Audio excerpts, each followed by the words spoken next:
I am being watched. Welcome, everyone. This is going to be my review of Season 1, Episode 16 of Person of Interest.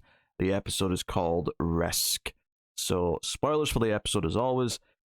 This one is based around Wall Street and stock insider trading and stuff.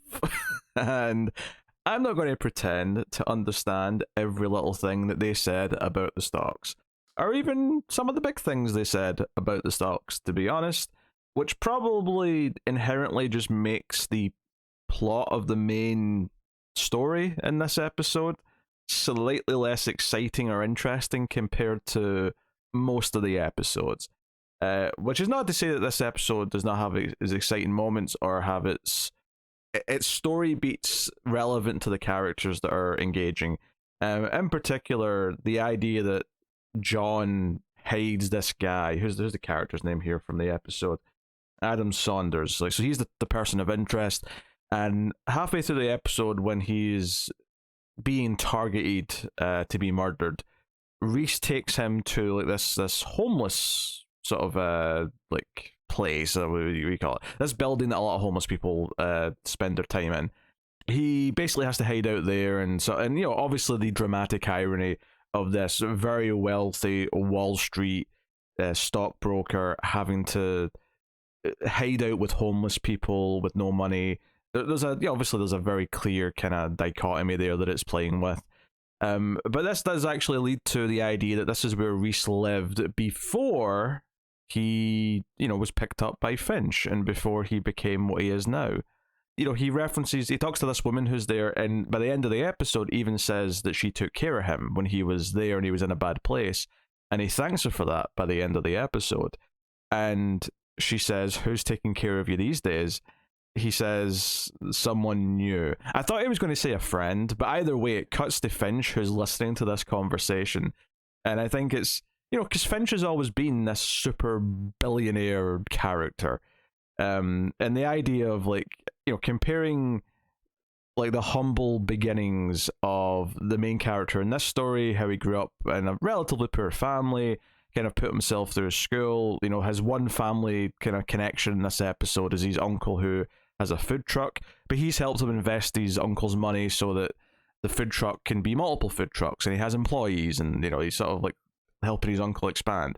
But him kind of like not forgetting where he comes from and not forgetting the people around him when he was younger and poor, and comparing that to Reese, who was literally living as a homeless person for a number of months, if not years. I think he says he was living here specifically for like 5 months, I want to say, in the episode. But I it was probably my favorite part of the episode was kind of like pointing this out, and just this idea that he did have someone taking care of him, and it was a homeless woman, and now he's being taken care of by a billionaire. But that experience of him being there has humbled him in some way. And when this guy, Adam, says, "I can't sleep here," Reese says, "Why not? I did." Like, get off your high horse a little bit, and this is what you need to do. I think those parts are good. I think also the reveal at the end, which is that, yeah, there's obviously the evil stockbroker and the guy from the what was it? I can't remember the acronym, but it was the entity that investigates inside stock trading, right? The government body that deals with that. Guy in that's corrupt. It's him. These two guys turn out to be the villains who are behind all this insider trading plot that's leading to Adam being killed because he might figure it out. It turns out that they were hired by Elias, right? And this is Carter that figures this out by basically catching that cop, the corrupt cop with the scar that works for Elias towards the end of the episode. But it just kind of ties it into the bigger picture, and we see Elias a little bit at the end, and that was that was a little exciting. In fact, speaking of references to older characters, the episode did a neat little thing at the start where when we first meet Adam and these stockbroker people, the first thing that they're doing at the start of the episode is they're watching for the outcome of a trial because it's going to affect the stock of this pharmaceutical company. It just so happens they did a neat little Easter egg here because this pharmaceutical company was the one that was in a previous episode, and it had that evil, boss. Remember the episode where Finch, went to dinner with the guy and walked out on him and made it clear, how much of a dick he was as he walked out? That episode, it was the company that was making the drug that had the, there was like a 1% death rate, which was going to be very bad. So it was a reference back to that, and this company's stock plummets. I thought that was a neat way to tie in a previous episode. It's not a big deal by any means, but I smiled when I recognized it. So yeah, but the main plot, it's not the most exciting of the episodes. Like, I appreciate what it's doing. There's some fun little bits with Reese having to wear a fancy suit, Finch taking a couple digs at him. Arguably, the most fun thing about the main plot is that Finch has to be the one who goes around and does a lot of the snooping about, because Reese is busy pretending to be, like, a representative of some rich dude, which he kind of is. I suppose technically is a representative of a rich dude, but he's there in character, infiltrating with the guy and pretending to be someone he's not. So Finch is the one who's on the rooftop with the telescope. He's the one who's getting into the apartment with the flashlight. He's the one going around doing all the things. Which, part of me was thinking it was going to get, like, I was almost a little tense as he was snooping around the apartment, because I thought, oh, what if this is the time where someone catches him and he can't really do anything about it because he's not Reese. I suspect that might happen at some point. That was something that was going through my head as I was watching this episode. But it is maybe a slight indication of how exciting the main plot in this episode was, that I was not fabricating, but almost kind of expecting something bigger to happen, at a few points. I think, we've seen so many episodes where characters are, are assassinated, a target to be killed, and we have assassination attempts, and Reese swoops in and does his thing. I don't think the ones in this episode are particularly, stand out compared to any of the previous episodes we've had. And the only other character that's prominent in the story is Adam's boss, who is a slightly older woman. It turns out he has a relationship with her. I think for a while she's like a suspect in like the audience's head, that she might turn out to be the villain. She might be the one who's up to something, but then it turns out she's not, and she's actually killed as part of the attempt on Adam's life. She's left dead in a bathtub to make it look like Adam killed her and then tried to commit suicide. Of course, Reese stops the murder attempt. It would have been the quote-unquote suicide, but she does still end up dead. That's not particularly captivating. Like, some other episodes have done a really good job of being like, okay, this is the red herring, but I'm kind of excited to see how it is the red herring, or what the real threat is. And I don't think any of the suspects that are set up in this episode ever really are exciting enough to make it really matter that we did the pivots and we did the turns. Obviously, the one exception to that is that Elias is behind all this at the very end and has the government guy killed for failing to get him his money from all the dodgy stock trading. Which I did appreciate that reveal at the end, because Carter's in the police station. This Wall Street stockbroker who was behind it, I think his name was Vincent, is there, and she's like, "Where's the other guy? You arrested two guys?" And he's like, "No, the other guy was found dead in his apartment." And she's like, "No, I'm pretty sure both were arrested, and we just saw this. We literally, the audience, just saw them both be arrested. Hell, Reese like punched the guy so he couldn't run away, and the police grabbed him." And it's like, oh, that's fishy. What's happened here? And that's when she goes and looks at the security footage of the cop putting him in the car and sees it's the guy that works for Elias. And you're like, oh shit, Elias is behind this. And that was like a fun moment. And the fact that she goes and gets the guy's phone from the garbage, and then Reese uses the phone and Elias just knows who it is. He's like, "Hello, John."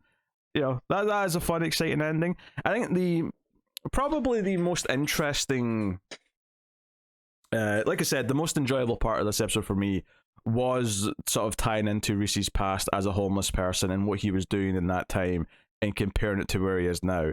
But that actually also made the most exciting part of the episode probably be when the bad guys try to kill Adam at the homeless camp. They come in, there's like 4 masked men with machine guns. And this was probably the time where I felt most on edge, because I think I probably cared more about this homeless woman not being killed because she was kind of innocent and didn't deserve it. Not that Adam deserved anything by any means, but because she was more tied to John's past and it was someone that he clearly had some trust in, it kind of felt like, okay, it's one thing that they're after Adam, who it turns out is actually innocent in all this anyway. He doesn't deserve this. He's actually seems like a reasonable dude, all things considered. But all these innocent homeless people catching possible stray bullets was probably the most tense I ever got in the episode. And I think that it's because they are purely innocent, and also the idea that they're caught in the crossfire when this is all about rich people stealing money from each other, and these innocent homeless people who have nothing are just going to be killed because they're in the way. You know, that there's a lot of thematic things that go along with that. This idea, you know, when the rich wage war, it's the poor that die, right? And that obviously, that's usually said when we're talking about literal war, but even in this context, that statement applies. Not that we see any homeless people actually die in this scene, but the threat was very much there. And because they were effectively all red shirts, and even the woman that Reese knew was just introduced as a guest star, so it was entirely possible she might die. But seeing Reese actually help pick up all the bullet shell casings and stuff as he's talking to her, that's when they get to talking about like who's taking care of him now. Again, it was this little humbling moment where he doesn't see himself above these people. You know, this goes back to him being a Ronin who's going around like helping people. It goes back to the idea that he's looking out for the little person. This is like, you know, you don't get much lower on the totem pole, as it were, than the homeless. And I think this just, you know, it made Reese just a little bit more endearing. You know, not that he necessarily needed that, but it just humanized him a little bit more. I don't know if maybe the main character of this episode, Adam, maybe suffered from them waiting too long to humanize him. It's not until like 2/3 through the episode where Finch goes to talk to the uncle, and the uncle sort of says, hey, you know, his dad left at this age, but he would send back $200 every month, but Adam never spent it. And this is where you realize that money that Finch found earlier in the episode in these shoebox in his closet, that it's not just that, you know, because it looks suspicious when Finch finds this money earlier in the episode. It looks like, oh shit, he's like embezzling, or he's stealing money, or he's, you know, he's doing something. He's got money that he's not putting into the system. That looks dodgy, right? But it kind of turns out that this is just money that he refused to spend. That it sounds like he spent some of it to put himself through school, but he has all these shoe boxes of money, which makes you wonder if the dad's still sending this money. And it's kind of guilt money, because Adam later reveals to Reese that he actually tracked his dad down when he was a teenager, when he was a bit older, and his dad had a new family. And as soon as his dad saw him, he just tried to hand him more money to make him go away. It's meant to humanize Adam, which it does. It works well enough, but it's not like he's not like suddenly this super compelling character. I would say he's a little bit bland outside of that, and I think that maybe that's why the episode's main plot suffers a little bit in terms of engagement for me. Again, this idea that, you know, it wasn't about money, he just wanted a family, but he realized he already had a family, that he's taken for granted that his uncle and his uncle's family were so, you know, loving and took him in and all these things. You know, that kind of relates a little bit to Finch, and the idea that it's never been about, I keep swapping Finch and Reese's names around this episode for some stupid reason. But, you know, that idea kind of relates to how Reese, you know, it never was about making money for Reese. He had a cause, and he lost his way because of whatever they made him do. And it ended up being, you know, much like the uncle took him in, he's been taken in by different people after the fact. First the homeless lady, and now Finch. And they're kind of looking out for him in a way that, you know, he needed. And we've talked about that throughout the show, throughout the season quite a bit. So, you know, I always say when it comes to the shows like this, you look for how the guest star plot like ties thematically to the main characters in some way, and I think that was the main thing I took from this. Reese, despite the fact that he's the one who feels capable, because he's the one who can do the action, he's the one who can be tactical and think of his way out of situations, he's been taken care by Finch in a lot of ways. He's been given this purpose and whatnot. So yeah, that was the heart of the episode, and, you know, I like those elements of it. But it was definitely more of a mixed episode overall for me, because I never really found the whole stock market plot and them talking about numbers and shortages and trying to buy back the shortages and all that shit. Like, you know, there's only so much you can do to make that entertaining, and I don't think, you know, even the best of the best could really do that much with it. Just a couple of tidbits here. You know, Carter's involvement in this episode is fine. She has a couple of fun scenes early on. Finch grabs her. He tells her to get a cab, and he's the one driving the cab, which makes her, chuckle a little bit that he's orchestrated this. But at the end of the scene, when he says, "Oh, I'm taking you to go get these like sealed documents," he turns on the meter, and the scene ends with her saying, "You turned on the meter." I like to think that Finch still covered the cost of the cab. He can definitely afford it, right? The man is filthy rich. He can take care of that. Also, later, she's investigating the crime scene. There's one of the attempts on Adam's life, which looks like an accident to him, but not to Reese and Finch, is the bad guys try to funnel him down like a construction site so they can like hit him with this big sort of bulldozer tractor, and it's an okay scene. There's not much to it, but yeah, that's another way to get Carter involved in the plot. Is she's the one looking at that crime scene. So she's used well enough throughout the episode. She never really has her own story per se, but she kind of keeps discovering little things that help the main plot. And there's no Fusco in this one. Also, and I'm assuming this is a real place, but in this episode, at one point, Adam takes Reese to a driving range, and it's like facing the water. So there's a big net, so the balls obviously don't go out of it. But it's just like it's not a very wide driving range. It's only like maybe a few people sort of, or so they each have their slot where they hit their balls. Driving range, for the record, just in case no one's picking this up, as golf, right? This is a golf thing. I just thought it was an interesting location for a driving range. It was very atmospheric, and I could imagine this feeling like quite a chill way to pass the time in New York, because it feels like it's cordoned off in the same way that Central Park feels like, okay, we had to have some nature in this metropolis of just nothing but buildings and concrete. This driving range was also like, okay, we're going to just net off this little area so you can hit some golf balls, because there's not many places in New York, I imagine, where you can hit a golf ball. Mini golf, sure, but proper golf balls, probably not. I don't know, that amused me a little bit.